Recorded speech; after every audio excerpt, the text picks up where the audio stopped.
Welcome to the regular meeting of the Audit Committee for April 22nd, 2024. I'm Elliot Payne, and I'm the chair of this committee.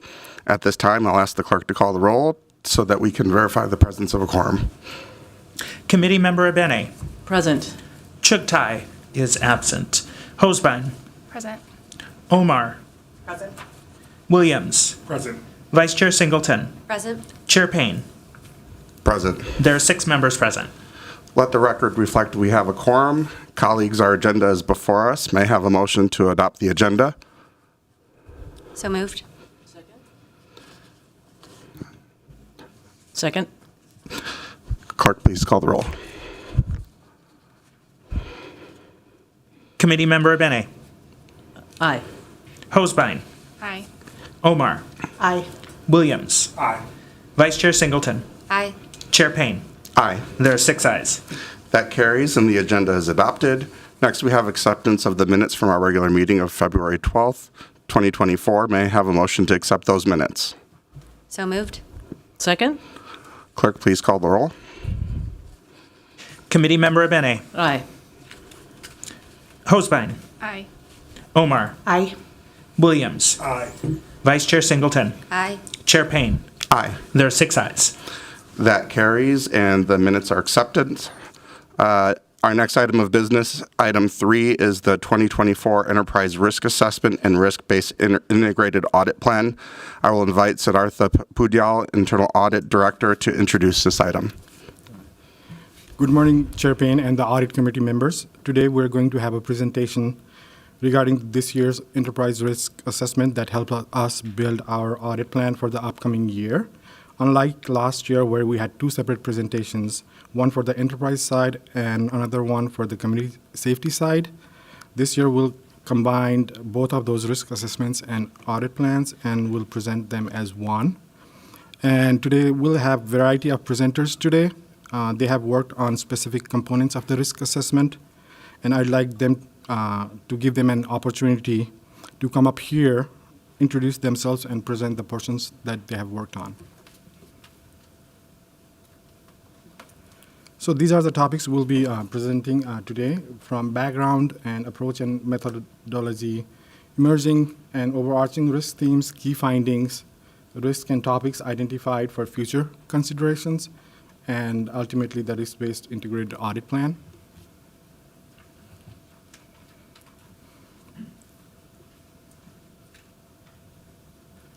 So a little bit of background regarding the process. So we are required to use independent objective assessment of governance, risk management, and control processes to evaluate how the city is functioning. Identify those areas where there are significant underlying risks that will allow us to deploy our audit resources in those areas.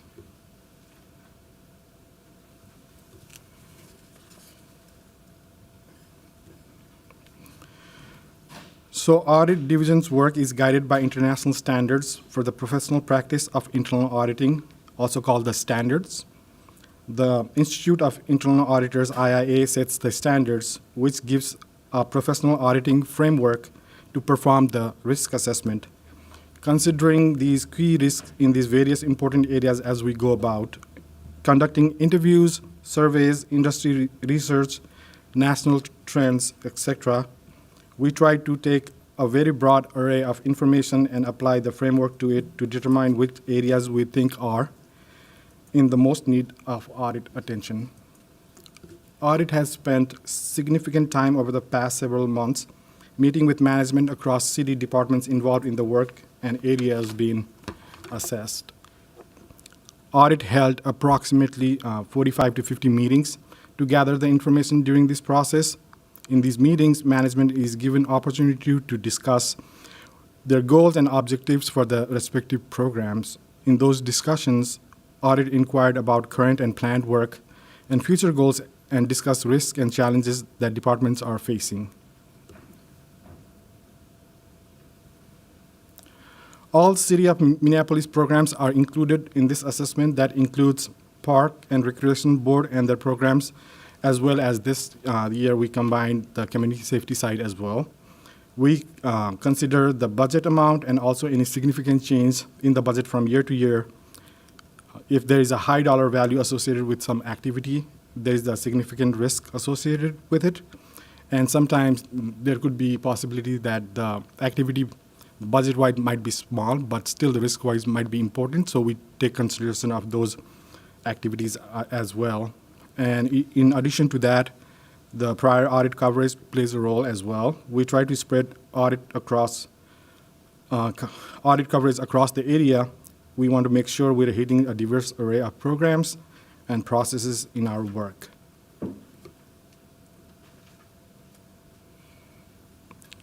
We rate risk in terms of likelihood, severity, and velocity. So likelihood, that is how common would an event be, present the risk situation and cause some issues. The severity is something, if something goes wrong, how significant impact would it create? How disruptive would it be to the city enterprise? And when we're talking about velocity, velocity is how quickly is something changing, especially in the IT sector. Things are changing rapidly. In terms of risk, there are other areas or activities in the city that don't change a lot. However, if there are areas that changes a lot, velocity can create a bigger risk event. We consider mitigation efforts. For example, finance department has its own internal controls team working to mitigate some of those risks. So this is an example of a mitigation effort. So these type of mitigation effort help minimize the existence of inherent risks.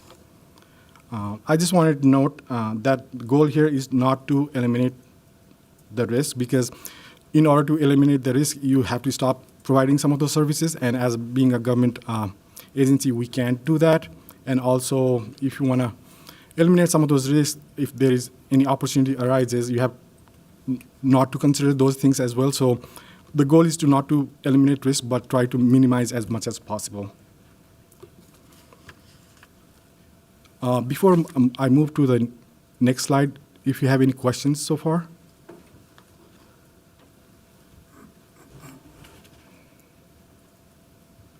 So next, so basically this is the precursor of the emerging and overarching risk themes that I'm going to present. So talking about the roles in internal audit in risk assessment.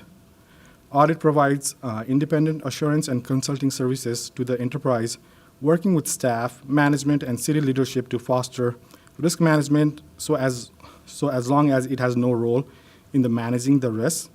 So we can assess but not manage, actively manage and be part of the management role. However, all levels within the enterprise have risk management roles and responsibilities. So you can see in the slide, so this is basically the IA's 3 lines of model. So if you look at the model, you have the governing body, and you have the first line of role for the management and second line of role for the management as well. So basically, they are responsible for planning, designing, managing some of those internal controls, and the audit is basically provides an independent, is considered the third line in the risk management, with organizational management responsibilities for the first and second lines, which generally include risk identification and the establishment of controls and oversight and monitoring.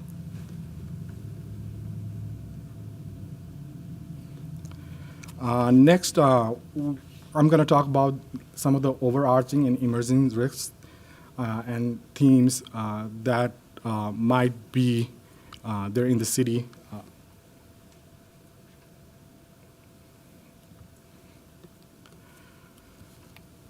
So the risk management process.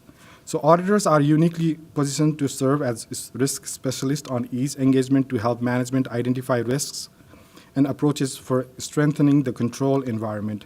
However, the internal audit serves as a third line of defense in providing independent and objective assurance and advice on the adequacy and effectiveness of governance and the risk management framework. Audit division's independence from the responsibilities of management, including risk management, is critical to its objectivity, authority, and credibility.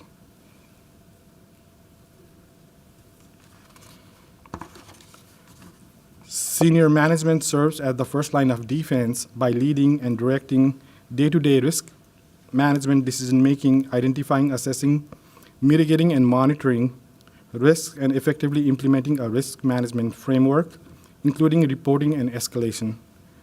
Senior management also serves as a second line of defense by reviewing and challenging the first line of defense, providing oversight of the risk tolerance and risk appetite of the organization, developing the risk management framework, providing independent reporting and escalation, and providing specialized advice and training. However, the city does not have an integrated enterprise risk management program, and specialist teams exist in pockets or one-off silos that are not well integrated within the broader risk management program.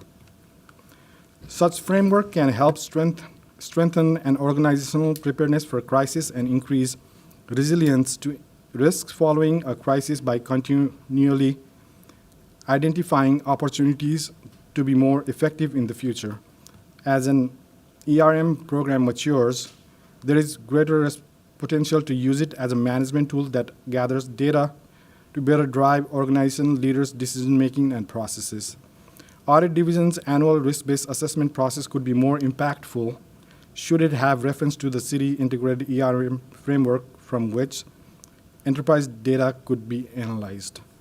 As the risk environment becomes more complex and emerging risks continue to represent potential higher impact and likelihoods, the City of Minneapolis may explore implementation of an integrated ERM framework championed by a chief risk officer position that helps the city understand its holistic exposure to risks that impact its mission, strategic goals, and objectives and operations. Any questions, Chairman? Yes, I have a question. You'd mentioned that there does exist some of this risk management in pockets or silos. I was wondering, or just curious, where that might exist. Is it kind of within like the budget function or some other specific department, or is it like team-based? It's more team-based. It's not at the department level. Like an example I provided earlier in the finance department, they do have internal control functions, right? They do review some of the internal controls related to finance areas, but beyond that, I haven't, in my limited tenure here, I haven't seen anywhere else. So that's the only example I have for now. Thank you. Commissioner Bene. Oh, how's it been? A quick question. Have you gained kind of support for this ERM framework and moving forward with this? Is this part of the plan, or is this just a proposal for the city? So we have obviously vetted to the management when we performed the risk assessment process. So yeah, we have talked in the past as well, because this has been as a part of the risk assessment process last year as well. So yeah, they are aware of it.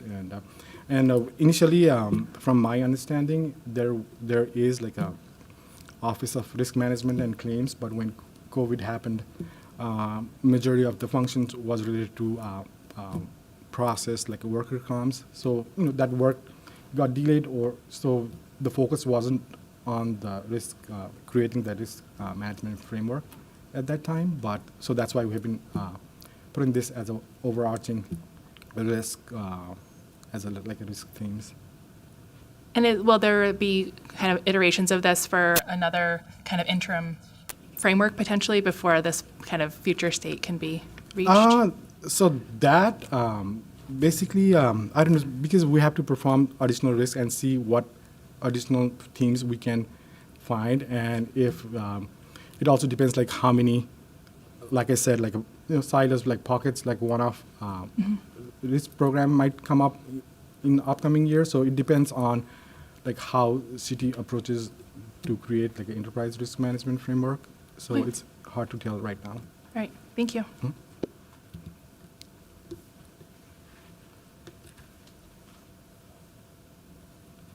All right, so the next one is one of the emerging risks we're facing today is potential uses of generative AI by city employees and its impact without governance framework. The integration of generative AI into city operation holds immense potential for enhancing efficiency, improving service delivery, and driving innovation. However, to realize these benefits while safeguarding against potential risks, it is important to establish and adhere to robust policies and procedures governing the responsible use of AI. Utilizing generative AI in the city's operations present inherent risks, particularly concerning sharing non-public data. Non-public data, which encompasses sensitive and confidential information housed within the city, carries a heightened level of risks when integrated with AI tools. One of the primary risks is potential compromise of data privacy and confidentiality. When non-public data is shared with these systems, there is a risk of unauthorized access or disclosure leading to breaches of privacy laws and regulations.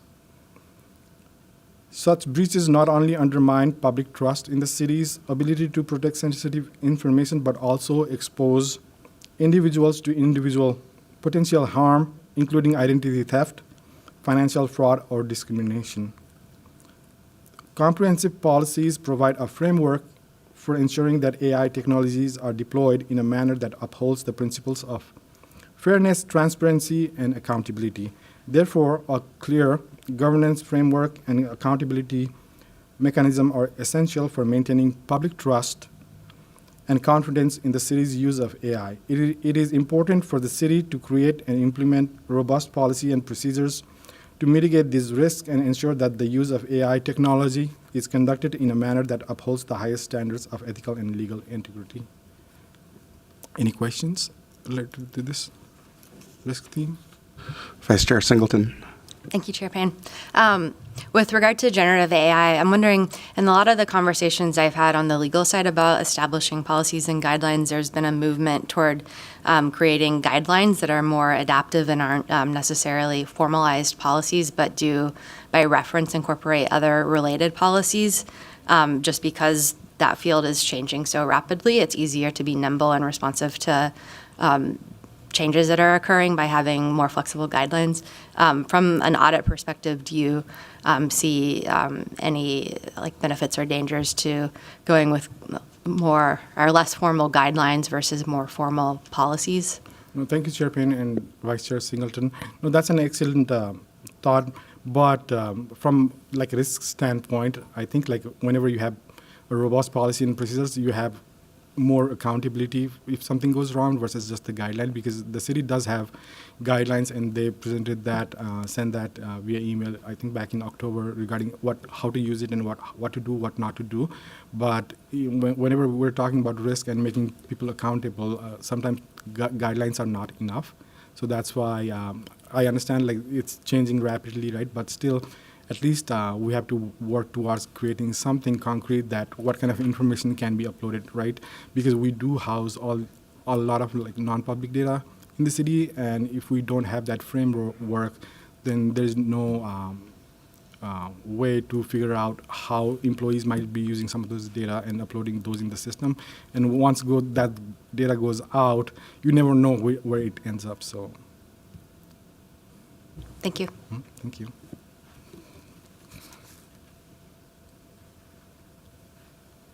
So the next overarching risk theme is related to the public safety, which is related to the staffing. As Audit has identified in recent risk assessment reports, including in the 2023 Community Safety Risk Assessment, staffing shortages have continued to impact departments and their operations. Management described continued high level of vacancies for key roles and positions.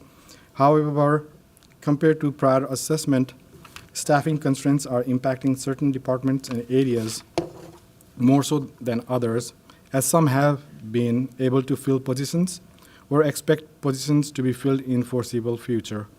As the impact of new government structure becomes clearer and roles and responsibilities solidified, some are expecting a need to request more resources and FTEs to meet the expected service levels and operational goals. For other areas, management is expecting the possibility of service cuts and other options due to lack of staff. In some areas, departments have utilized measures such as filling certain sworn positions with civilians and contracting out work. However, work can oftentimes be specialized, requiring employees or subject matter experts limiting management options. Reasons described by management for persisting staffing shortages include elevated levels of retirement, including early retirement, as pensions consideration may incentivize some to retire after years of overtime. In terms of hiding expired collective bargaining agreements and wage tables that are out of date and not competitive with other jurisdictions was a factor cited by management. Staffing shortages not only impact work and ability to meet goals and expectations of services, but can lead to cycles that cause more turnover and shortages due to additional workloads. The city is also required to pay higher wages to those working overtime, often adding a huge cost in addition to the normal salary. The city's efforts to create a diverse workforce reflective of Minneapolis may not occur, and employees who leave take with them valuable institutional knowledge and skills that may not be easy to replace. Chair Payne, any questions? Member Williams. Thank you. I just want to make sure I understand the staffing shortage issue. Is it that departments are unable to find qualified individuals to work, or is it that there is not funding for positions that are needed within those departments? It's a mixed bag of both, because when you compare to like a MPD, right, because there is a lot of vacancies in those, but when you compare that to some other areas in the community safety, there is lack of funding and resources as well. So I would say it's a mixed bag of both of those. Thank you. Commissioner Benet. Thank you, Chair Payne. You might not be able to answer this question specifically, but generally, I would assume the city performs employee engagement surveys on some cycle. What is the cycle? And I'm quite sure your office reviews the trends. Is there something that you would be able to speak to? And I mean, that's kind of catching you a little off guard. No, Chair Payne, Commissioner Abini, right now I don't have that information right Yeah. now, but I can get back to you once the meeting is adjourned. Okay. With that information. And if I could back up just one question, it just dawned on me about the AI piece. Who would own those policies? Which part of the city or which department would own policies related to AI? Normally, it's a commitment between various departments. Like IT is always responsible for that, and I would say anytime these kind of information and framework created, we always think about that information governance team from city clerk as well. So there could be as a part of the decision makers, there could be like multiple departments responsible to do that. Thank you. Vice President Chugtai. Thank you, Chair.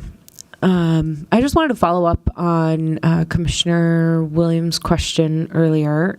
Can you be perhaps a little bit more explicit than you were just now in answering his question regarding staffing shortages? So where within our community safety ecosystem, because I think the stuff can get lost in translation and then it is misunderstood and misconstrued later. So I think being as explicit as possible is going to be really helpful here.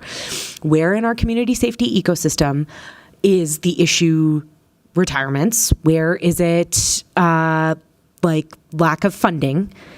And where is it not, right? Because I think the lack of funding for FTEs, that you know this just as well as I do, that is like a very hotly debated issue in our community. And when we are not very clear about where there is a lack of funding, it is understood as the big picture problem.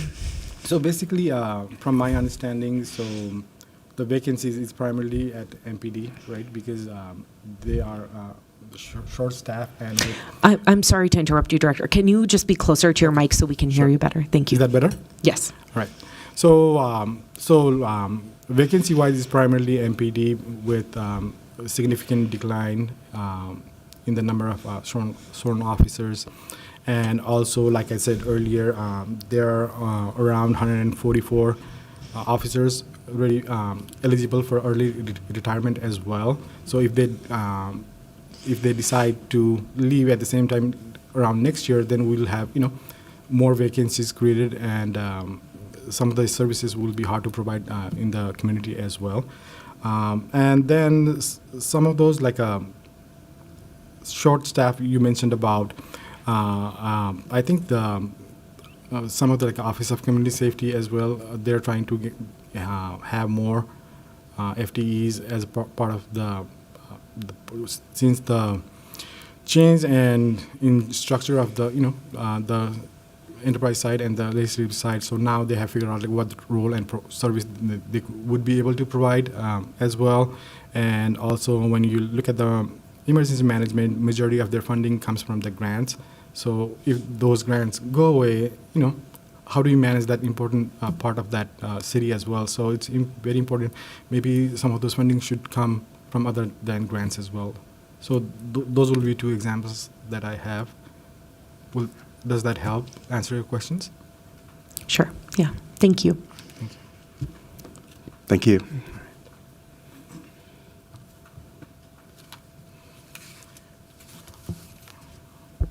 All right, the next one is related to, there is an ongoing litigation risks related to not meeting the MDHR court enforceable agreement and upcoming DOJ consent decree.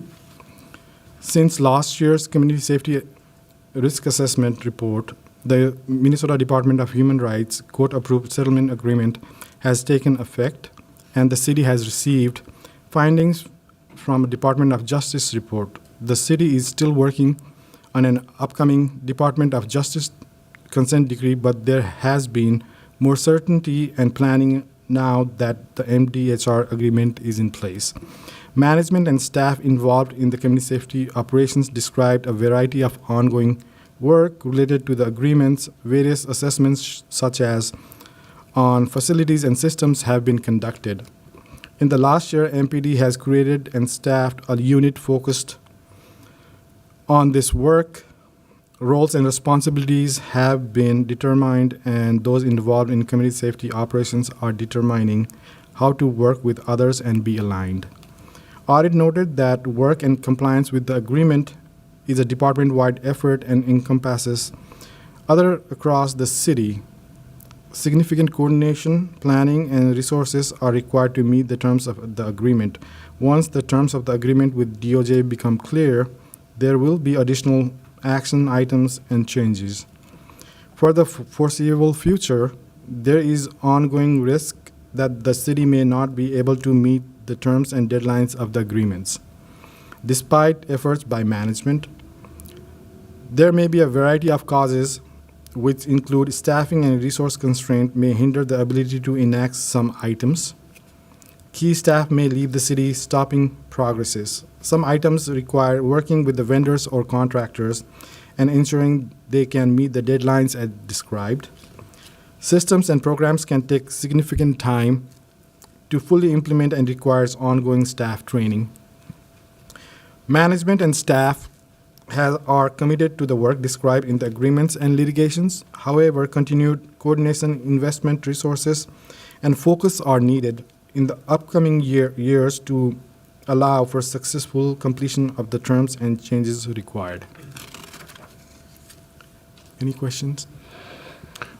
Yeah, I was curious what role internal audit will have as it relates to the role of the independent evaluator that's formally assigned to. So basically, right now we're just assessing like what part of the agreements they have already started working, right? Because we didn't want to duplicate efforts, because the external evaluators are already here and doing their job. So our goal is to maybe assess like what the results of those reports are, and then once we review that, then probably we can focus on some hot button topics related to some of those areas that what they found in the report. So right now we're just assessing like what kind of work they're doing, but not actively in that area, since the external evaluators are here.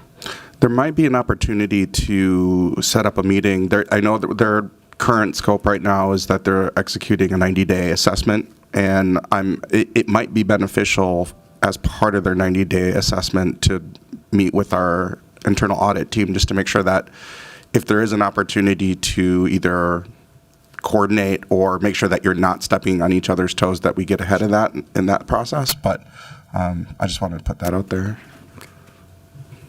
But we can continue. Chair Payne. Any other questions?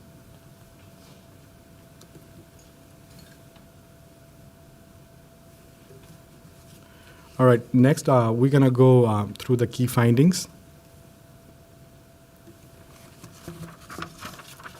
And these are the 11 key findings, and we're going to go in detail regarding each of them.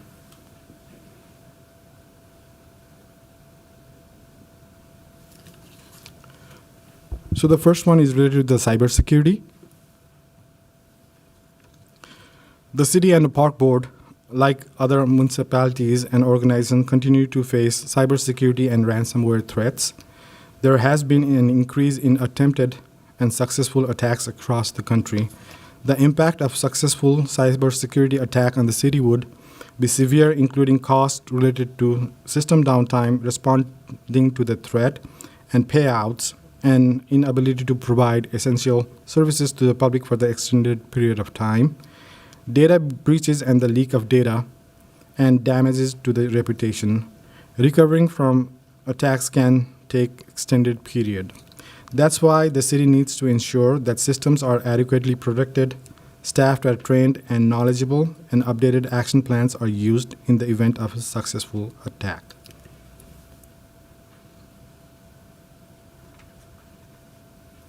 And so this engagement was part of the last year 2023 risk assessment as well. So we have placed them in this year as well. So basically to assist the IT department as it conducts an risk enterprise assessment. And whenever we look at any reports, cybersecurity issue is always the top issue. So that's why we have continued putting in our audit risk assessment as well. Any questions? Yeah, I'm familiar with we typically will contract out support for cybersecurity risk assessment. And I was curious for the rest of the findings in this, do we give indication about whether or not we have the internal capacity to manage that risk, or if we have to do some contracting out? So, Chair Payne, do you mean like contracting by internal audit or by? Yeah, so I'm familiar with the fact that we, on occasion, will contract out some expertise in cybersecurity, that we don't have the staff that on full time that has that type of expertise.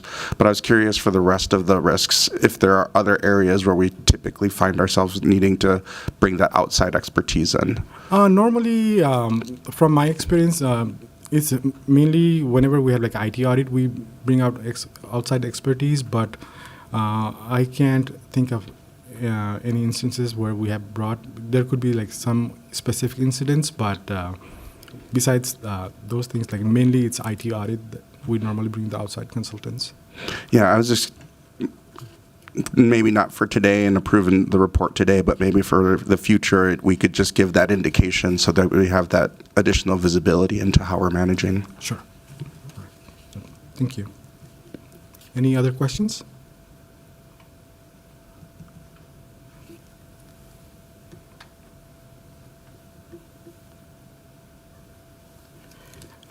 And the second one is related to staffing and resourcing as well. Departments across the city have expressed a variety of concerns, highlighted challenges involving staffing and the workforce that is impacting the department operations and services. Management reported it has been more difficult to recruit, hire, and retain staff in the current job market. Employees across the city also reported being burnt out and tired because of increased workload, with work outside of the normal scope of their duties, complicated by being short-staffed or under-resourced. So this was a common theme identified through our survey as well as meetings.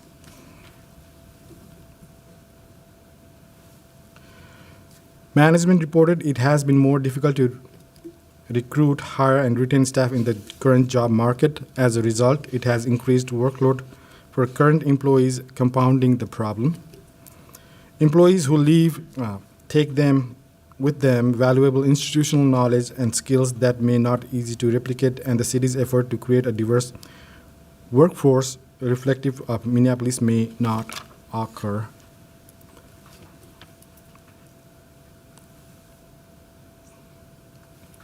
City has proposed no new audits as the remediation of the issues and recommendations in the 2022 hiring and promotion process audit reports implementation still in progress. The organizational culture risk assessment will carry over to 2024. So this assessment was part of the 2023 as well. So we're just going to carry over to 2024 so that we can perform some kind of risk assessment regarding the org culture and see how it might be affecting the staffing and resourcing shortages. Any questions? Member Hosbein. Thank you, Chair Payne. I would say starting off with Commissioner Banny's earlier point, I think an employee engagement survey overview would be really helpful here. I would say, while I agree this is very important, it's not unique to the city of Minneapolis or any one organization. I think across the board, staffing is hard and the job market is hard to retain. I'm not completely familiar, and I can't retain the audit recommendations from last year. But I guess in terms of just salaries and making sure that we're doing correct benchmarking to make sure that you are retaining the specialized folks that you can get, has there been any assessment of that on top of just, we realize it's hard, we don't have the resources, are the resources being put the right place? Has the benchmarking been done appropriately to actually get people that want to come work here? So from my knowledge at the time when the 2022 hiring and promotion process audit was performed, I think as one of the management response plan, they said they are in process of hiring 2 additional staff to perform those job studies. But right now we're going through that remediation process as well. So we haven't, so they haven't provided an active response, how it's going, but we have been planning to see if they have hired additional people and how that process is going. But so we're working on that, Committee Member Hosbein. Yeah, I'd be interested in that kind of future, especially on the salary side, because I think when you look at the postings with the city, the salary looks a lot lower and people are going to go elsewhere. And I think it's really important to, And I think that's the risk with any government agency, because normally we provide a much better benefit. So that's why one of the reasons that's why the salary is lower as well. So if the candidates are looking at the total compensation package, then still good, but typically the candidates look for the salary portion and not the benefits. So probably we need to do a better job maybe highlighting some of those benefits as well. So okay, thank you.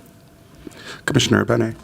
Thank you, Chair Payne. I'm not sure if you said it. Director, did you say when will the audit that's in process will it happen this calendar year, a final report, or? Oh, so basically, because normally when we carry any project into the upcoming audit as a part of the audit plan, normally typically we work with the department leadership, right, and identify when is the right time for audit, because I understand they're busy as well. So basically, we just have to identify what's the right time when there is ability to perform this type of not audit, but a project. So I cannot say okay, we're gonna finish by this time, but it also depends on when they might be able to provide us enough time and focus so that we can perform this smoothly. Okay, because they've undergone, at least the HR functions, undergone quite a bit of audits recently. Okay. I just want to comment on the first bullet as well, and it's been commented on a little bit here, but it's kind of a bummer because I think it really impacts, I think, the citizens of Minneapolis in a couple of ways, if there truly are reputational damages and things like that, because it affects, I think, the services that the city can provide. And also, I'd like to see the city and our local government also be an employer of choice for the people who live here as well. So I just wanted to point that out. Thank you. Well, thank you. And then I was going to just mention that Councilmember Wansley and Councilmember Koski actually have a legislative directive around workplace culture and gets into a lot of specifics around data and specifically bringing up things like baseline data as it relates to surveys. And so I don't know if there's an opportunity for collaboration or alignment between those two bodies of work, but just wanted to at least give you some visibility. Sure. No, thank you, Chair Payne, for letting me know about that. Yep. And then Vice President Chugtai. Thank you, Mr. Chair. Director, I think this question around staffing and resourcing, employee recruitment retention being a challenge for the city of Minneapolis, employee burnout being a challenge that this enterprise continues to struggle with. That isn't really a surprise in my time here, at least. That's been a recurring theme, and that's evidenced, like the commissioner said earlier, Commissioner Abene said earlier. It's been evidenced by, the number of audits that we've done into specific HR practices, because it's been a recurring risk that we've seen over a number of years. I think when I look at something like reputational damages as one of the evidence points for, recruitment is hard because we have a bad reputation. Reputational damages is something that I'm not disputing that it is a real challenge, that it exists, that this is a problem that needs to work to be addressed. But what's difficult about a problem like reputational damages is it's very difficult to quantify. What I don't see listed here is our practices around when in a calendar year hiring happens and why it happens that way. And this continues to be an alarming pattern that I notice in this enterprise that I think is unique perhaps to us. But when a department has funding only for FTEs and not for programming, and that department holds on to its FTEs and delays hiring so that they can have vacancy savings to spend on other things, it increases the amount of burden on the employees that are there. It increases the amount of burden to produce. It decreases the level of service that residents experience. And I think it is a real problem related to staffing and resourcing that is quantifiable, and it can be evidenced by when hiring happens in a calendar year. And I sincerely hope it is interrogated as a part of this question as we start to dig into it further, because it is alarming that it happens. No, thank you, Chair Payne and Committee Member Chugtai. I think we're going to discuss about that as that's one of the items that we have placed for the future consideration as well. So that's a really excellent point. So thank you.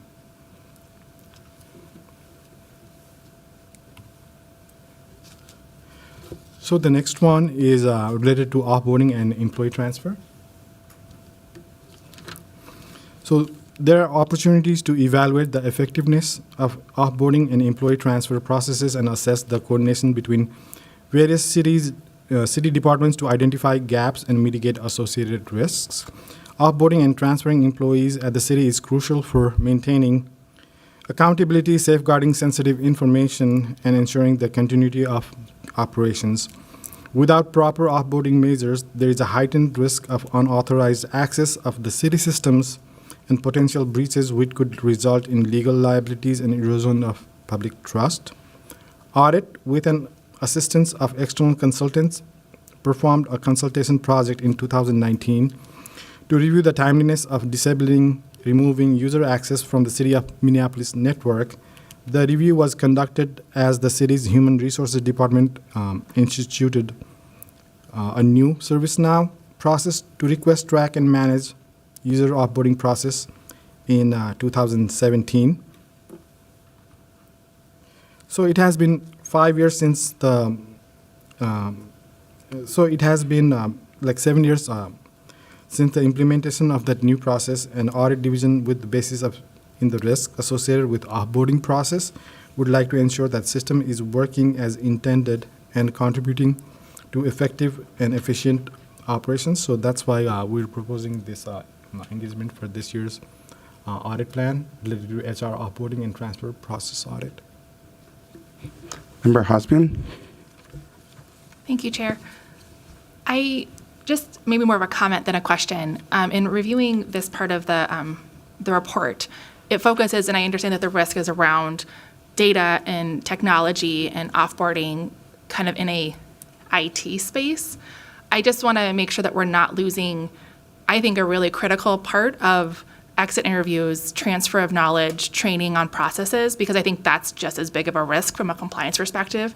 And I think throughout the other things we've already discussed today, that loss of key staff members, that loss of historical data has been in every single section so far. Yep. And I just want to make sure that we're not too focused on the IT, that we lose the employee piece. And I think around the reputational piece, true robust exit interviews and acknowledgement of there have been issues is a really great start to not only compliance-wise, but also reputation-wise, making sure that we're addressing those as someone's leaving versus hearing about it after the fact. So I just want to make sure we're not losing fact of the person, the people side, and not just the data and the technology side. And thank you, Chair Payne and Committee Member Hosbin. So basically, as a part of this audit, we're also going to look at the entire checklist and like what needs to be done, because sometimes I know because anytime we're talking about removing access, and so that's not just it, but also as a part of the offboarding process, you might have, for example, like P card, right, or any other devices besides your laptop. So we're gonna consider all those things and see like what needs to be done when that offboarding or transfer of employee happens, and not just the technology side on this one.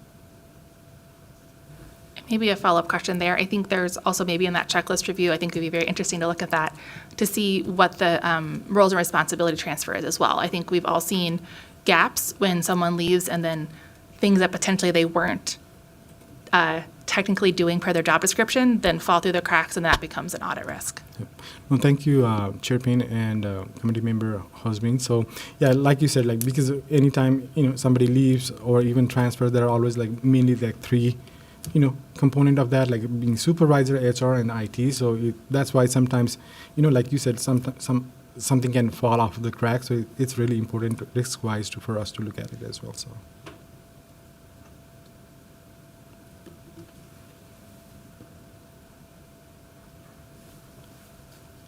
So the next one is related to public records request handling.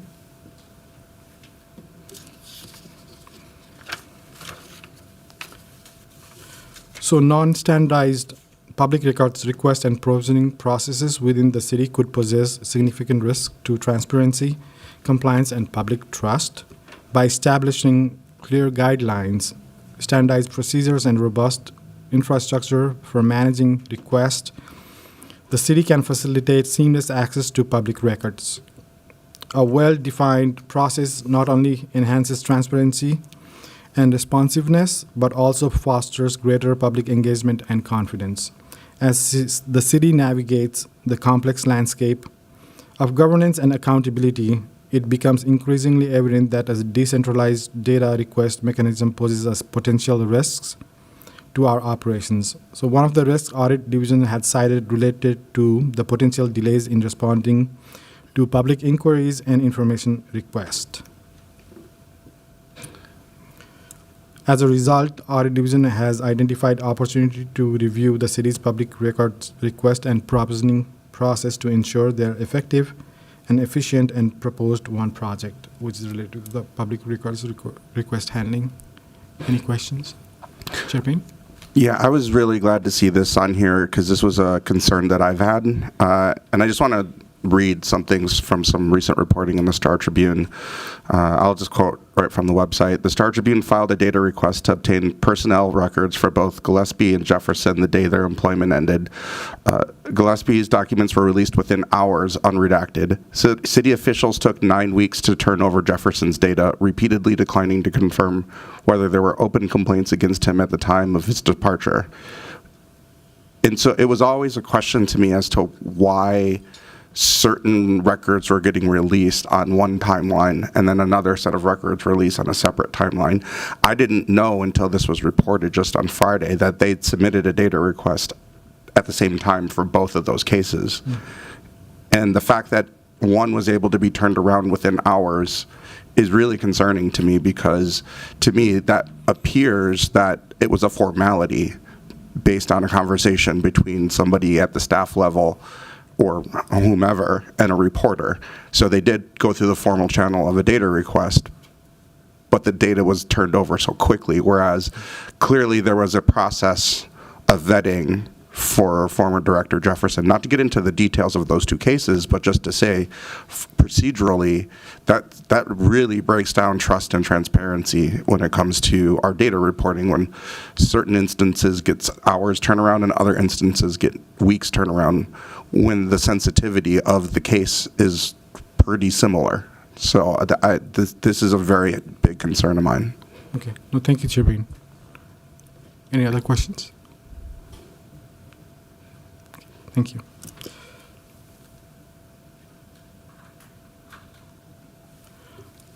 So the next one is related to the procurement process. Procurement process ensures the city gets best value for goods and services, transparency and accountability, and prevent risks of corruptions. A well-designed procurement process not only facilitates the acquisition of goods and services essential for delivering public services, but also foster competition. Fairness helps minimizing the risk of fraud, waste, and abuse. However, during the risk assessment, we identified that there have been ongoing concerns about the city's procurement process, and inefficient procurement process can lead to multitude of risks, including financial losses, misallocation of resources, fraud, legal non-compliance, and damage to the organization's reputation. As a result, the audit division has identified opportunity to review the city's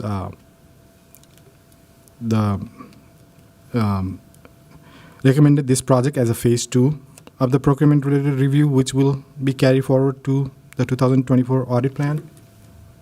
So basically, the phase 2 of this audit was already on 2023 audit plan as well. So we're just moving that to the carry forward to the 2024.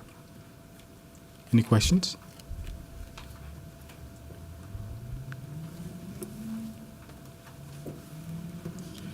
All right. So to present the next 3 key findings, I would like to invite Kamran Alidi, our senior auditor, who worked on these components of the risk assessment. Thank you, Sir. Chairman, committee members, I'm going to cover 3 key findings of, 3 areas for the risk assessment. That will be, the first one will be policy and procedure. The second one will be internal control, and the last one will be revenue collection. So we observed a lack of standardized policy and procedure management process. The policy and procedure are essential part of any organization. Together, policy and procedure provide a roadmap for day-to-day operation. They help ensure compliance with law, regulation, they guide decision-making, and streamline internal processes. Here at the city, throughout many projects and these risk assessments, we observe a need to enhance city policy and procedure. There is a lack of policy and procedure in many areas, and areas where we have a policy and procedure, they are not updated to reflect the current operation, regulatory updates, technological advancement, and shift in industry standards. So we also observe that a lack of training and direction to the management, to that training to give them the skill to update or create new policy if they need it. So there is a need for the city to to have a well-defined policy and procedure to avoid many risks, including inconsistent service delivery, operational inefficiency, non-compliance with law and regulation, and financial loss and reputational damage. So based on those risks and what we observe through it's pretty much every project we start here, there's something about policy and procedure, or pretty much every project. So based on those, we discussed with many areas.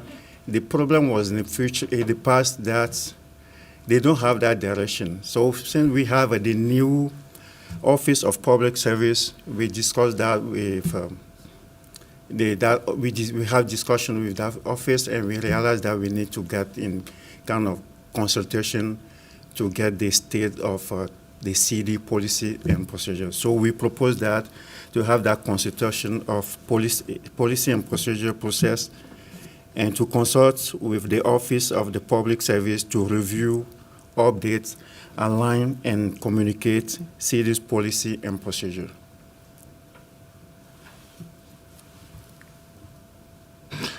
Member Williams. Any question? I do have a question, and I'll ask specifically about this one, but I think it applies to all the rest of them. Is this an issue of compliance? There is a documented procedure and people are not complying with that? Or is this an issue of comprehension, as you just discussed? People are not aware of what should be happening? Because it does read in a lot of these suggestions that it's going to lean towards helping people comprehend what should happen, but I'm just wondering if it's more of a compliance issue. Chairman, Committee Member Williams, is both. Where we have a policy and procedure, we have an issue of compliance as well. But most area, we don't have any kind of policy and procedure to help people. So absence of policy and procedure, it leads to non-compliance as well. And I can give an example. We conduct project here when we see some area we have a policy or procedure by 20 or 25 years old policy and procedure. So we don't have that training or skill at department level to update and any kind of guidance to help them work on this policy and procedure area. Makes sense. Thank you. Okay. Member Hasbin.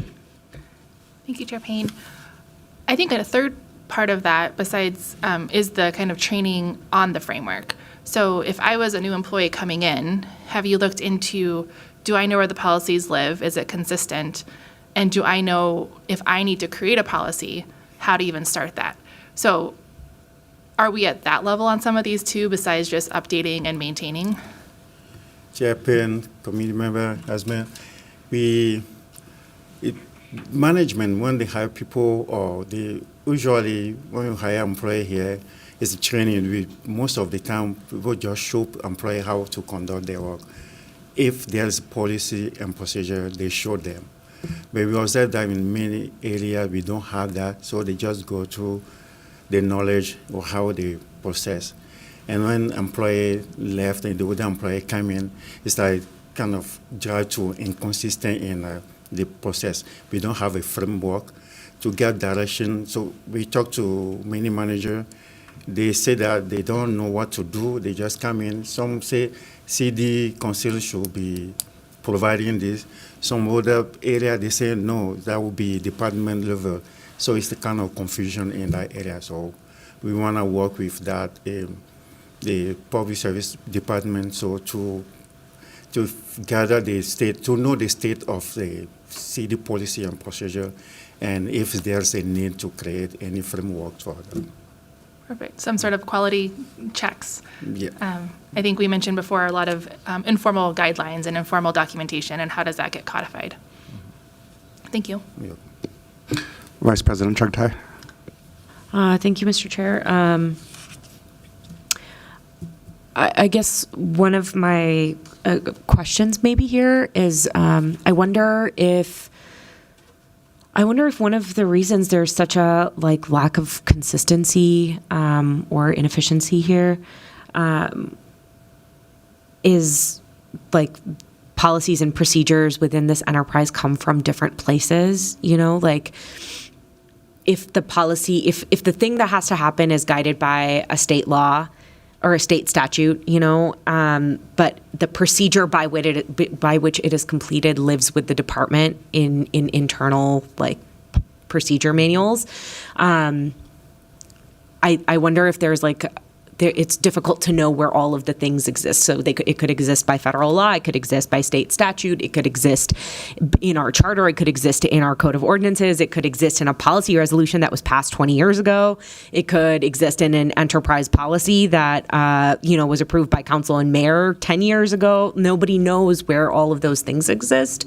And that also makes me wonder if one of the business partners here should be the clerk's office as the keepers of the record. And knowing that there's actually a lot of work that we need to do within the clerk's office on standardizing or curating a lot of this information in one place, but even knowing where is the actual policy that creates the reason for having the procedure in the first place. I wonder if that would be helpful in addressing this risk in the long term. Yes, Chairman, community member Choftai, we include enterprise, so we don't really know all the stakeholder in that process. So we include enterprise, so we can cover any area. So we will include for sure a city clerk. Yeah, I actually think this is quite possibly one of the biggest items on this list, and we got some pretty big items on this list because I see this connected with our offboarding process. Remember Hasbian shared that are we documenting all the institutional knowledge of folks before they leave and actually having that be a part of our formal policies and procedures. I see it as part of our burnout problem where people are getting put onto they're getting hired into jobs or detailed into roles where there's no clear direction for them, and that's leading to burnout and us not retaining people. And then why I elevate this as well is, as we look at this kind of best practice 3 lines model, the governing body is supposed to be delegating, giving direction, providing resources, and providing oversight, but we currently have this conflict or at least tension between the role of the legislative branch and the role of the executive branch under our new form of government. So when we're talking about do these policies and procedures live within the clerk's office, well, they have a really strong capacity and capability of document management, but then there's this question about lines of authority and where that document, even if you have the capacity to manage the documents, do you have the authority to execute those policies and hold people accountable to those policies? And I think those are some unanswered questions under our new government structure that we really need to start putting some more formality around and rigor behind. So this is critically important to me. So I'm glad this is on here. Thank you, Chairman. Thank you for pointing out the line of authority. It's an issue at the city here. The department, the charter is what we're going to work with the Office of Service, Public Service. The department are the same level. So they don't know where the direction will come from. That was the issue here. So there should be some area or some city guy like city manager. So step in and give direction to the department where we consider that this office will play that role here. Is our consideration. Thank you. Thank you.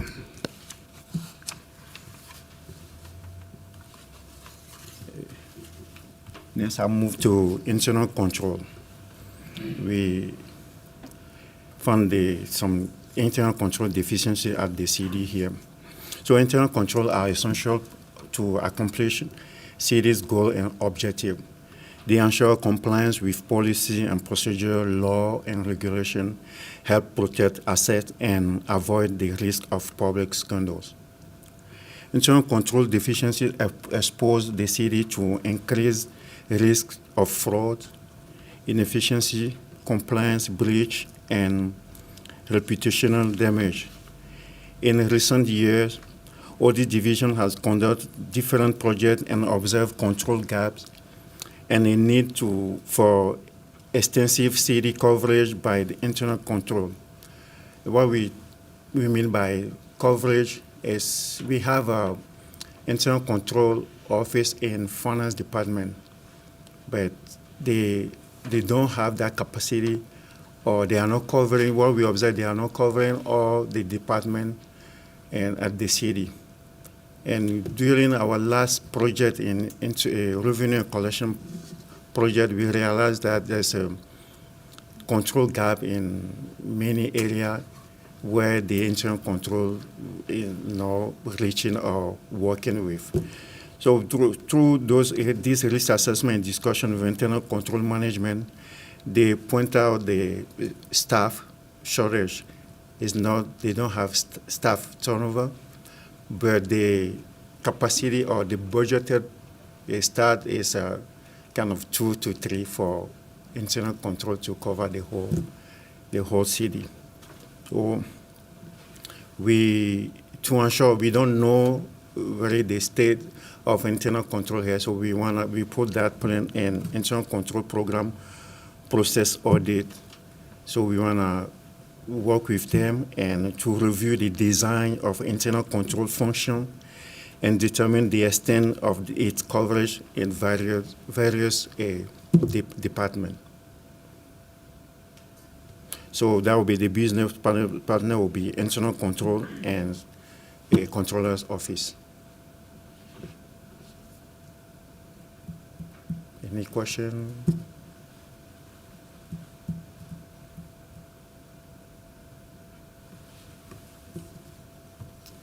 Thank you. The next item will be the revenue and collection. We calling this phase 2 because we covered the phase 1 in last year, and that covered the city of Minneapolis department only. So back in, a little bit of background, back in 2019, Audit Division investigated an incident related to employee failed to deposit a check payment they received from a client. So Audit found that the causes were oversight, lack of oversight monitoring over the revenue collection process. So we know that improper oversight and monitoring of revenue collection process increase the risks of asset misappropriation, losses, and poor receivable management. Audit Division has included the revenue and collection audit in its 2023 audit plan and divided the plan into 2 projects. One, like I say, covering those City of Minneapolis department, and the phase 2, and this is what we're proposing now to cover the Park and Recreation Board. So the intention is that to review the design and effectiveness of the control around the Park and Recreation Board. So this is same objective, and we just divide that project into 2 pieces, and it's the second one we're trying to cover at the end. Commissioner Bene. Thank you, Chair Payne. Just a quick note. I believe is the business partner listed at the bottom of the slide accurate, or should it be, will you be working directly with MPRB? No, my mistake. That should be Park and Recreation Board. Yeah. So I believe there's been some discussion with maybe the Deputy Superintendent's office that this is coming their way. So Okay. great. I think this is great. Thank you. Thank you. Any questions? So I will just end my presentation, and Brian Franson will continue with those. Thank you. Thank you. Welcome. Thank you. Good morning. Can you hear me? I'm sorry, I'm very tall. Okay. Good morning, Chair Payne, Audit Committee. My name is Ryan Franson. I am a Community Safety Auditor with the Internal Audit Division of the City Auditor's Office. I think this is my first time presenting to many of you, so hello.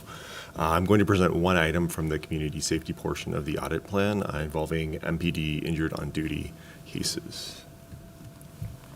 So in risk assessment discussions with MPD leadership preceding the 2023 Community Safety Risk Assessment, on-duty injuries were identified as a factor burdening an already overworked and understaffed department. Through a 2023 data analysis, Audit has identified opportunities to evaluate the causes, reasons, trends that contribute or cause police injuries on duty. What we'd like to do is evaluate this risk at a deeper level of detail to determine cause and context for the injuries, as well as trends, recommendations for safer policing, and identify potential misconduct issues. The data that we looked at was interesting from a numbers perspective, but what it really didn't do is tell the story of why these are happening, and that's what we would like to look into to get the proper context. So we do have one proposed engagement as an MPD injured on duty audit. The objective is to review police on duty injuries, to determine trends, potential misconduct, costs to the city, and risk aversion strategies to minimize or prevent future incidents and issues. Are there any questions? Vice President Chuktai. Thank you, Mr. Chair. Can you define injuries? Are we talking about physical injuries, like ones we can't see? Sure. Both? That's a great question. Chair Payne, Committee Member Chuktai. Yes, that looked at both physical injuries and non-physical injuries. So among the data were things like PTSD claims. There were COVID-19 issues, because the pandemic took place in the data set we looked at, as well as more standard slip and falls, officers struck, hit by things, that kind of thing. So it covered all of that. Great. Yeah.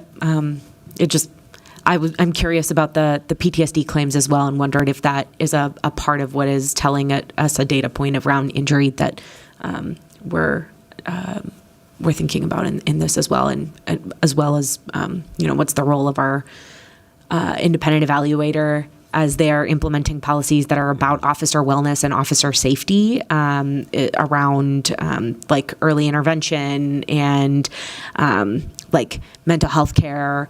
And other items that I can't come up with a comprehensive list off the top of my head, but I know that there's an entire section of the settlement agreement that's devoted just to officer wellness. So I am curious if you can speak to just like what's the role that the internal audit division will have in this project with the independent evaluator team. Sure. Well. I think that's I appreciate the question. I think that's a question mark. I think I appreciated the suggestion Chair Payne had of a meeting of that nature to be able to perhaps determine that role and define it a bit better prior to launching this project. So it is a question mark right now, but I think that's very valid. I think it's something worth pursuing. Excellent. Thank you. All right, any other questions? Member Williams. I'm curious. Well, I go back to the very beginning of this presentation, and one of the points was the goal is not to eliminate risk. Mm-hmm. And so when I think about this particular one, what does success look like? Like, what is going to be the measurement that you go back and look at to say we have successfully mitigated this particular topic? Sure. Chair Payne, Committee Member Williams, it's a fantastic question. I think success really looks like, I think it's in two parts. I think the data that we looked at, again, gave us some numbers, but it didn't give us narrative, it didn't give us detail, it didn't give us context. So a portion of that success is being able to define what portion of the risk involved is part of the job, right? It's a risky job. It's a dangerous job. There's an amount of risk. Perhaps what portion of these injuries are coming from standard day-to-day work, and what are coming from perhaps gaps in policy and procedure, what are coming from issues of misconduct, old practice that while on the books looks one way, is practiced differently on the street. So I think a piece of it is identifying that. The second piece of that is getting to the root causes of those and addressing them hopefully through policy, procedure, and practice change. Gotcha. Thank you. Any other questions? I think you're good. All right. Thank you very much for your time. I'm going to call up Travis Kahn, my counterpart, to present the other community safety issues. Welcome. Chair Payne, members of the committee. We have two more on the community safety side that we're going to talk about, in addition to kind of the projects that we had on the audit plan from last year that carried over to this year. We kind of had a robust one last year and kind of, a couple ones defined, and as I'll get to, a couple more that we're still kind of vetting out. So kind of the next one, a business impact analysis. So business impact analysis identifies critical business processes and systems and details potential impacts in the event of disruption. Audit had a consultation or audit back in 2018 that kind of focused on the idea of a business impact analysis and the city's integration of it into continuity plans and in terms of conducting one. But per that audit or per that management action plan, one was conducted in 2019. Now we're kind of going back and kind of interested in looking at the processing which is conducted in terms of the policies and procedures. How often are we conducting these analysis and updates? Given the events of recent years, are we incorporating new systems in, or incorporating in the information that we learned from quite a few events and disruptions. So kind of an opportunity consultation, kind of look at is it complete? How the information, how the department's incorporating in, looking at information such as return to operation deadlines. So if management has expectation of something returning in a day, is it consistent across the city enterprise? Is it different for different departments? Some of these systems. So we kind of identified an opportunity kind of to do a business impact analysis and group updates consultation, which basically to assess the process of how the city's business impact analysis is updated and how information is incorporated into those continuity of operation plans or groups. The next one kind of dealing with special events. So this one kind of is City and Park Board, kind of has two different processes in this one, but there's a variety of events that occur on city and park land, parades, fireworks, ballot concerts, races. Anytime you drive around town, generally on the weekend, you can generally see, some sort of barriers that way. So kind of opportunity more kind of on this one to kind of look at the two separate processes and how, the differences are kind of between them, or kind of how, the park board kind of approaches this versus how the city approaches it. Kind of particularly mostly, one objective in this one is kind of look through the security lens. So the security planning for it, is the city requiring something different than the park board? Is the park board requiring something different? And looking at, some of the capabilities and resources. The park board is 20-some officers, so them blocking an event for a race or something is a lot different than, MPD or the city where there's more, public works, others, who can look at those, intersections, can kind of provide those resources and support. So, more of kind of, we'll kind of get to that more kind of in the scoping and objective of this one, but kind of the objective of this one is kind of review the processes around special events, permits, and the safety and planning requirements, such as security that the park board and the city kind of may require for these events. And I kind of imagine as we get into the scoping, we'll kind of, be able to narrow that down a little bit more, as there's a variety of events, a variety of processes and partners kind of involved in this one, but I'm kind of that one where kind of both city and park board interaction in this one.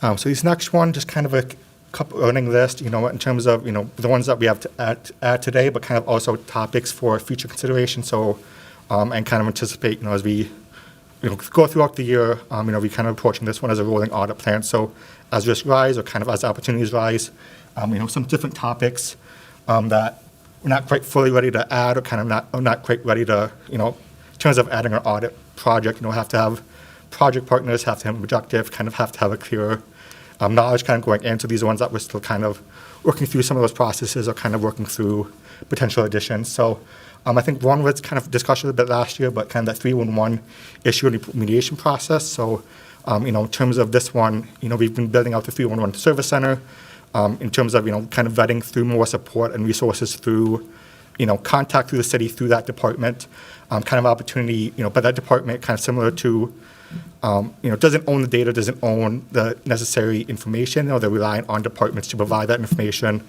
Departments kind of set their own timetables in terms of, remediation.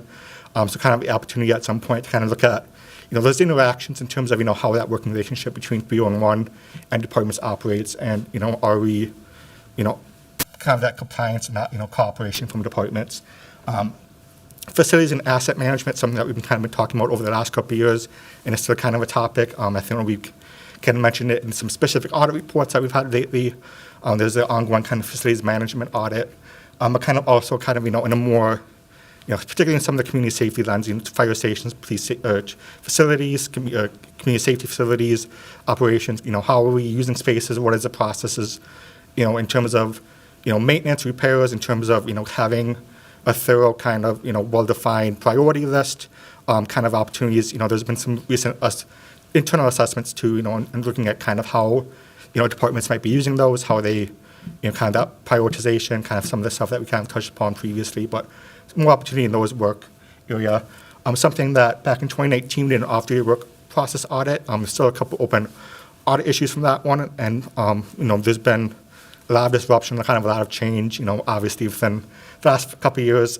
Just recently, MPD has kind of formed an implementation unit with kind of some more oversight and responsibilities to looking at off-duty, such as monitoring off-duty work sites, monitoring the logins for squad car sign out. So there's kind of been some ongoing work in that one that we're kind of coming up in terms of our current work, the fleet management audit for MPD, but also just kind of in terms of looking at, in terms of, the current plans and kind of priorities. So I kind of anticipate, more later this summer, there'll be kind of more clarity as kind of that unit is, kind of fully kind of taking charge of some of those policy updates. Some of them just have taken effect, kind of seeing where things are at, but, an opportunity to kind of revisit those and, look back at those open audit issues that we still have hanging out there in terms of, overdue, but hopefully, either through some sort of targeted audit, maybe more large-scale audit, maybe a review kind of opportunity to look at those and kind of find some assurance in those areas. Couple more, so emergency preparedness and response. There's just been recently in the news that, there's an after-action report from 2022, I believe, that, or 2022, I believe, or 21, or I think at that time, there's some ongoing work and kind of, some ongoing things in, that city has announced in terms of, meeting those engagements, meeting those steps. Kind of anticipate, as emergency management, has, plans now for the future, kind of, opportunity for audit to kind of go back and, look at specific components, look at specific comparisons. A lot of times it's compared to NIST or kind of, some of those benchmarks and looking at, are we meeting those benchmarks or kind of, in those specific areas, anticipate, as we kind of do the business impact analysis and some of the other work, we'll be able to kind of focus down and kind of narrow in on some areas and work in that area. Two more kind of vacancies and budgetary impacts. Committee member Chugtai, kind of going back to what you were talking about earlier, this one is kind of, something we're interested in is, the budgetary impacts, what is the, of these FTEs, in terms of those funds. There's a lot of funds that, just kind of get, allocated to FTEs, kind of opportunity to kind of look at those FTE process, looking at the funding process, the budget process, kind of, looking at some of that data, kind of looking at some of that information as we kind of, kind of fully formulate and kind of vet out potential work in terms of, the vacancies, budget, FTE, allocation, some of that work, et cetera. And just kind of the last one, so kind of in terms of, community safety, in terms of areas of focus here, in terms of areas of risk, juvenile crime has, I think, been a kind of a topic that was brought up, has been kind of in, the news cycles lately, and kind of, kind of delivering a lot of attention. So, we're kind of vetting out some potential work in terms of, looking at maybe the partnerships, looking at, the processes, the specific processes in some of those areas that MPD or the city or kind of its partners kind of undertake, either through some sort of consultation or audit or some sort of engagement, but something that we're still kind of, monitoring, kind of, discussing and kind of analyzing in terms of how audit can best, either through some sort of assurance engagement or kind of some sort of, consultation, kind of provide some support or kind of shed some more light or information in that area. So kind of before we kind of turn back over to Sonara, if there's any questions or comments kind of for what I covered. All right. I'll turn it back over to Sonara to discuss the full plan now. Thank you.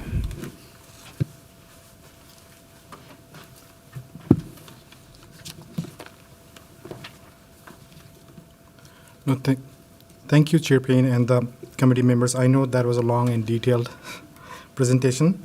I'm putting forth a proposed audit plan, and we know it's quite ambitious and will likely not complete every audit that is on the plan. However, we just wanted to make note of everything and give ourselves an opportunity to start the project without coming back to the audit committee when the time and schedule align with the departments that we're working with.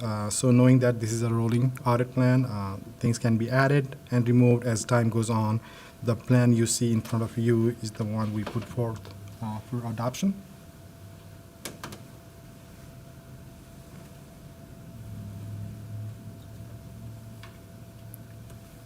And we have primarily discussed majority of the audit as a part of the presentation. So would you like me to go through each line by line, or?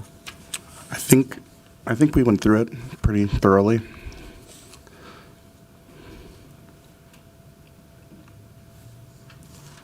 Is there any other questions?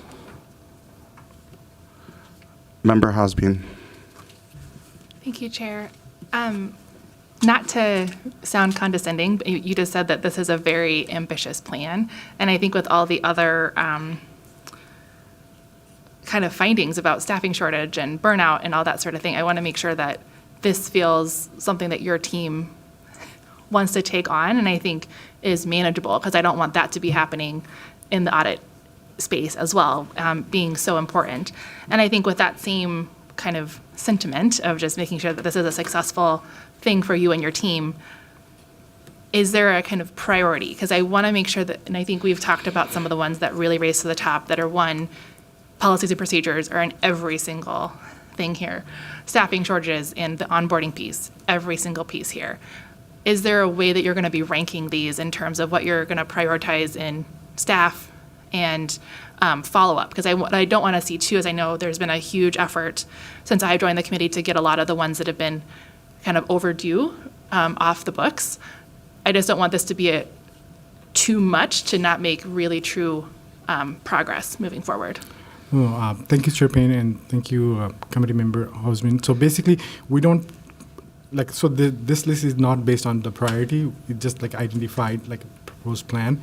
And so this gives us at least the flexibility to, whenever we talk to management, whenever, earlier I said, whenever, they have enough time or they're open, because even sometimes their department work is kind of goes through up and down, and sometimes, within certain months of the year, they're more open than others. So basically, that's why we actively talk to all the department leaders, what's the right time to perform what audit. So based on that, we choose what project we might take upon.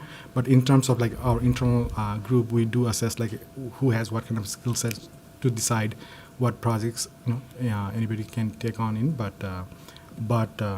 so this is, like I said, it's not priority list. We just try to pick and choose audit from this list and keep moving forward with that. Thank you. Yeah, I think it's coming from a place of this committee is here to not support only the data and what's happening, but also the fact that it's going to be successful for the city. Yeah. So it's making sure we're balancing those two as you approach the year. Thank you. Yeah, and my final comments were going to be around, we had a discussion during agenda setting, I think that was on maybe Wednesday of last week, and we didn't have the full report ready until Friday, and I felt very rushed to be able to get through the report this weekend in preparation for approving it. But we were reassured that this is a work in progress. We can amend this as we move forward. And so this is actually an invitation for the rest of the members of this body to think about what would you either add or refine within the audit plan.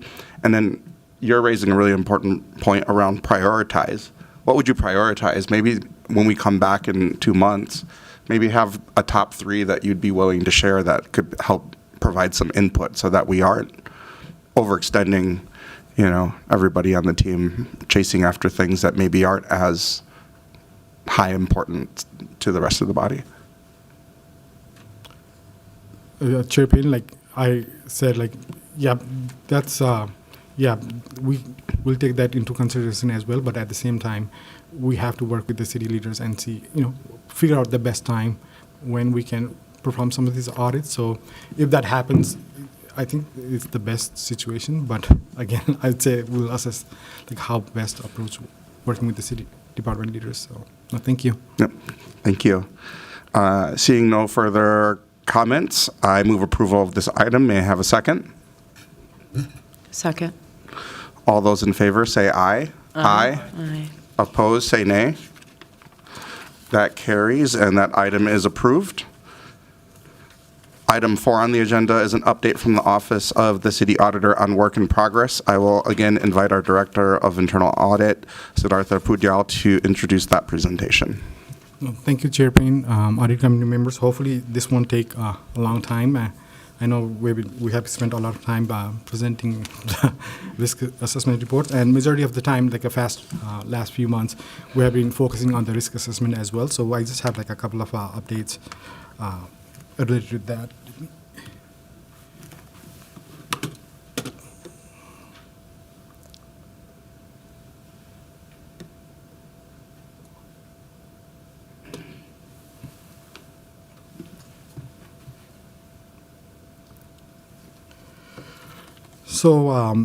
So out of 6 audits, 1 audit has been completed related to the data analysis of an officer injured on duty, like one of the community safety auditors, Ryan Franson, mentioned earlier in the presentation.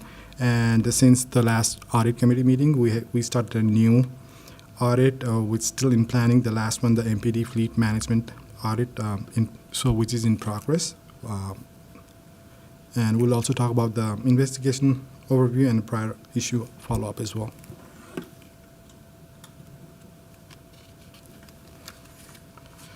So the data analytics that's been completed related to the officer injured on duty. So the objective of the data analytics was to review data pertaining to officers injured on duty and analyze for trend. So basically, the scope of the data analysis included MPD injured on duty in the form of workers' compensation claim made from 2014 through 2022, provided by risk management claims. Based on the results, one of the few things we found was the following the murder of George Floyd, workers' compensation claims citing PTSD increased immediately and dramatically.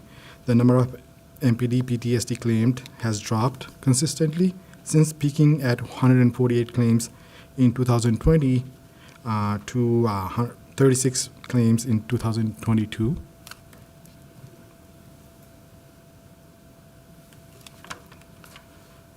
Workers' compensation claims related to COVID-19 comprised the second highest overall number of claims, with total 257 claims. The data used in this analysis did not provide a complete picture of the causes and effects of injuries on duty. So audit noted that many categories potentially related to use of force, including struck by, exposure, restraining, contact, and comprise a significant number of risks. Like earlier, community safety auditor Ryan Franson mentioned, we didn't get a big picture or into detail because we were just reviewing at the numbers, so which didn't provide enough details. So that's why we proposed that one of the audit for the upcoming audit plan as well, so which will provide gives us an opportunity to look at a little bit in detail of the process as well.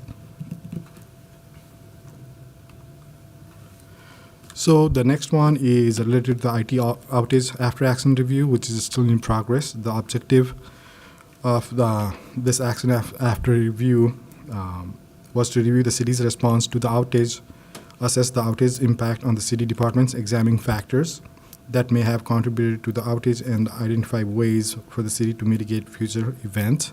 So this is one of those non-public audit that's been going on and still in progress.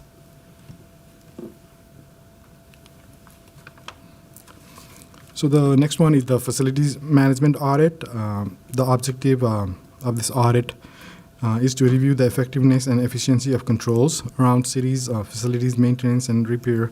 And still in fieldwork status, we had a turnover in our audit department, and one of the lead auditor left. So that's why we're just trying to figure out how to best carry on this project. So that's why it got delayed a little bit, but after the finishing of the risk assessment, we'll focus on this completing this audit as well.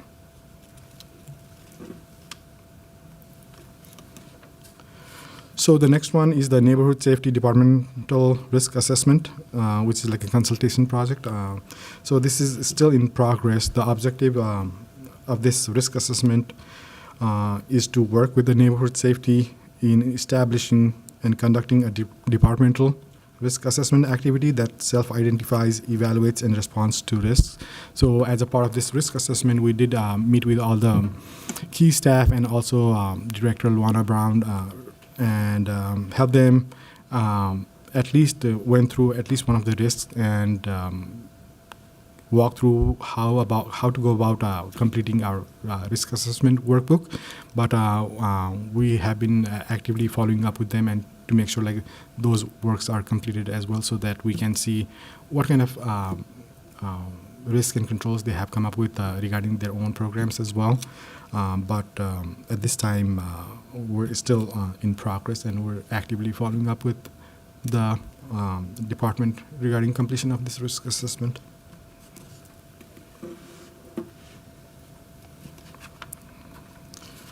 So the next one is the PCARD audit, still in progress and in fieldwork status. So the objective of this audit is to determine whether the controls for the administration and monitoring of the purchasing card program are in place and functioning as intended to reduce the risk of fraud, waste, and abuse.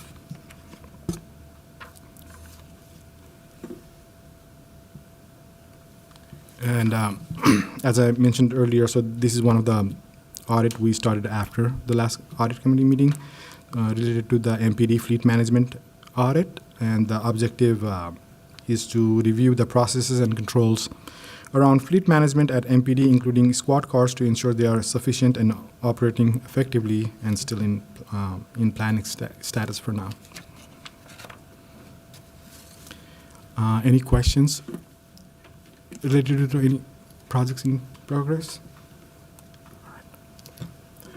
All right, moving on to the fraud, waste, and abuse investigation. So right now we have like 4 open investigation going on right now. As you know, based on the content of the investigation, I'm not privy to discuss that in public setting, but we do have there are 4 open investigations right now. So.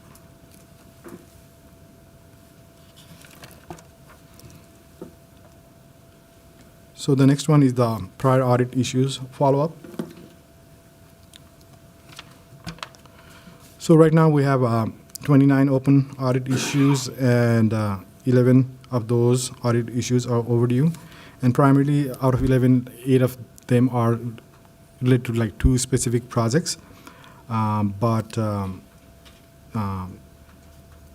since last audit committee meeting, we did close 4 open audit issues related to the 2022 internal investigation process audit, and we are still reviewing the supporting documents that was provided by HR related to the hiring and promotion process audit. So we're still going through that and identifying like whether those are sufficiently mitigated or not. So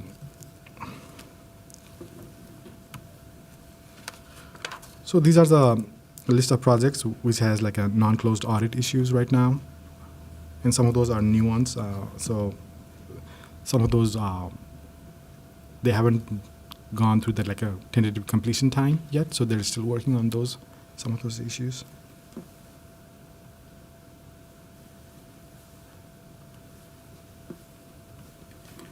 Chair Payne, any questions? Not seeing any from any of the members. I was just curious for the fraud, waste, and abuse. What's the process that flags an investigation? So there is normally, so right now the city has like a centralized channel, called Ethico, and it's like a triage system, right? We have like people from various departments be part of that, like HR and City Attorney's Office, internal audit. So basically we meet and discuss like every week whenever a new investigations or like any,